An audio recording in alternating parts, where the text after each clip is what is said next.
ایک خوبصورت گاؤں ماچیوال میں ایک نیک دل جوان رہتا تھا۔ اس کا نام بلال تھا۔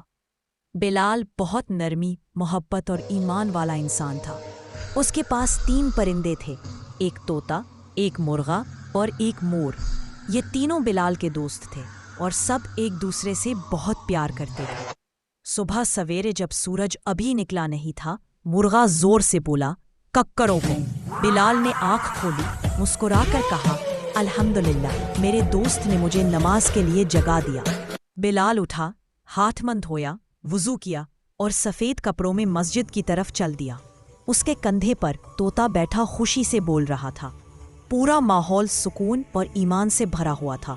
بلال مسجد پہنچا، صف میں کھڑا ہوا اور خشوع و خضوع کے ساتھ نماز ادا کی۔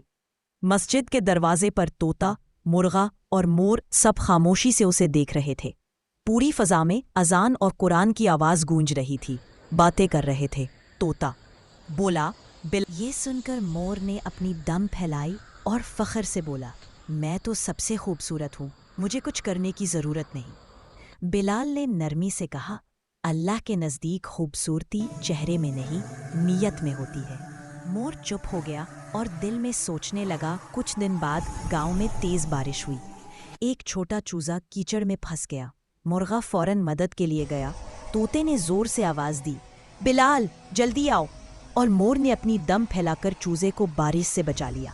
بلال بھاگ کر آیا، سب کی مدد کی اور خوشی سے کہا، یہی ہے اسلام، ایک دوسرے کی مدد کرنا، غرور چھوڑ دینا اور نیکی کرنا۔ سب کے چہروں پر خوشی تھی اور دلوں میں سکون۔ شام کو جب سورج غروب ہوا، بلال درخت کے نیچے بیٹھا اور تینوں پرندے اس کے گرد۔ سب نے مل کر کہا، سبحان اللہ، الحمدللہ، اللہ اکبر۔ بلال نے آنکھیں بند کی اور شکر ادا کیا۔ بلال مسکرا کر بولا، دوستو، یاد رکھو، خوبصورتی غرور میں نہیں، نیکی اور عاجزی میں ہے۔ تینوں پرندے خوش ہو کر بولے، اللہ ہمیں بھی نیک بنائے۔ آسمان پر چمکتے ستارے